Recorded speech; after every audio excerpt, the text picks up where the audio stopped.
उत्तर प्रदेश, ये नाम सुनते ही क्या ख्याल आता है? विशाल आबादी, राजनीति या शायद ताजमहल? हाँ, बहुत कुछ आता है जहन में। तो आज हम इसी बड़े और बहुत अहम राज्य को थोड़ा और समझने की कोशिश करेंगे। और हमारा आधार है विकिपीडिया का एक लेख। बिल्कुल। यहाँ भारत की लगभग 16.5% आबादी रहती है। मतलब दुनिया का हर 30वां-35वां इंसान यहीं का है एक तरह से। हाँ, ये आंकड़ा गजब का है। लगभग 24 करोड़ लोग। आप सोचिए, दुनिया में सिर्फ 4 ही देश हैं जिनकी आबादी से ज्यादा है। अच्छा, सिर्फ 4 देश? जी हाँ। और देखिए, 24 जनवरी 1950 को ये राज्य बना था।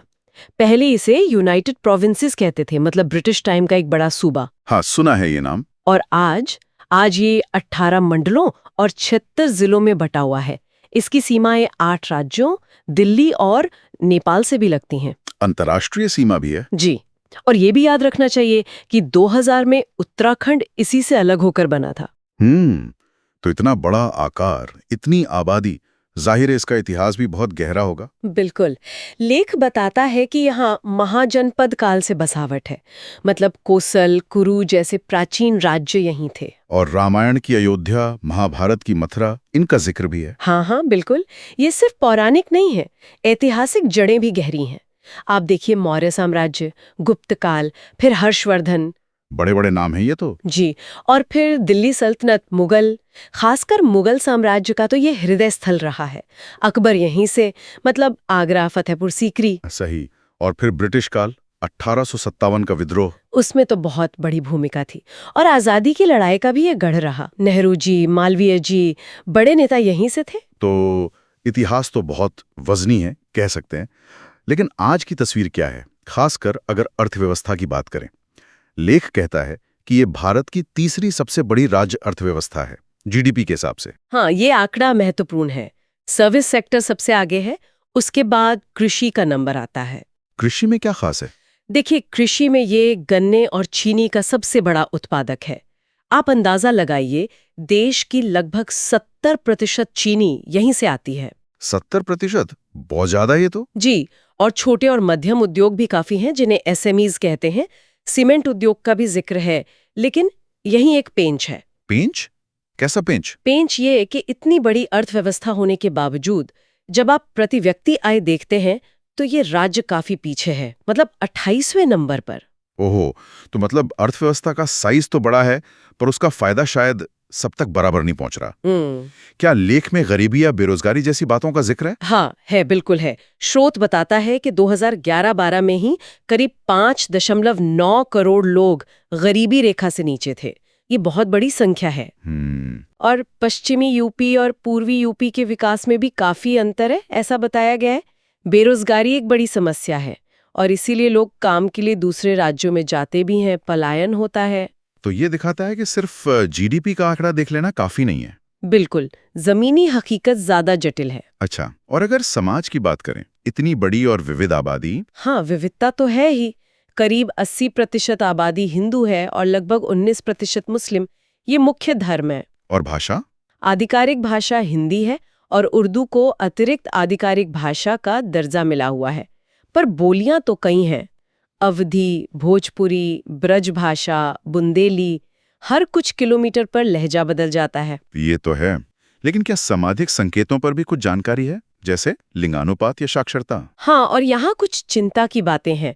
जैसे 2011 की जनगणना के हिसाब से लिंगानुपात राष्ट्रीय औसत से कम था, 912 महिलाएं प्रति 1000 पुरुष। और साक्षरता दर भी राष्ट्रीय औसत, जो 74% था, उससे कम थी, करीब 67.7%। खासतौर पर महिलाओं की साक्षरता वो सिर्फ 59% के आसपास थी। तो ये एक गैप है। सही कहा। अब जरा शासन और चुनौतियों पर आते हैं। राजनीतिक तौर पर तो यूपी, मतलब देश की राजनीति यहीं से तय होती है, ऐसा कहते हैं। लोकसभा में 80 सीटें, राज्यसभा में 31, सबसे ज्यादा। बिल्कुल, और इसीलिए यहाँ की राजनीति पर सबकी नजर हमेशा रहती है।